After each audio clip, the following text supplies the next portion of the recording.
तर संजय शिरसाट विरुद्ध संजय राऊत हा वाद आता कोर्टात जाणार आहे। शिरसाट आणि संजय राऊतांविरोधात मानहानीचा खटला दाखल करणार आहेत। आपण पाहतोय त्यांनी काय म्हटलंय, माझा व्हिडिओ मॉर्फ करून बनवल्याचा दावा शिरसाट यांनी केलाय। जर ती कपड्यांची बॅग आहे तर मग उघडून दाखवा असं म्हणत संजय राऊतांनी संजय शिरसाटांना थेट आव्हान दिलंय। मॉप केलेला तो व्हिडिओ,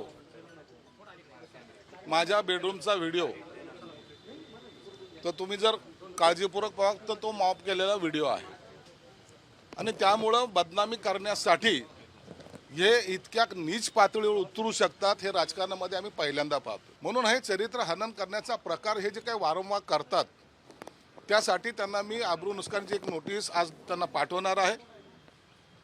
त्यांच्यावर तो गुन्हा दाखल करणं, त्यांनी जर माफी मागितली नाही तर त्यांच्यावर तो गुन्हा दाखल केला जाईल। जर त्यांनी जर याचं उत्तर मला दिलं नाही तर पुन्हा फौजदारी स्वरूपाचा गुन्हा सुद्धा दाखल करेल। मी या सरकारचा दलाल नाहीये, मी विरोधी पक्षाचा नेता आहे, मी संसद सदस्य आहे, राज्यसभा सदस्य आहे गेल्या 25 वर्षापासून, मी पक्षाचा नेता आहे, मी पत्रकार आहे। आम्ही अशा प्रकारच्या बातम्या किंवा पुरावे दडून ठेवायचे का तुम्हाला वाचवण्यासाठी?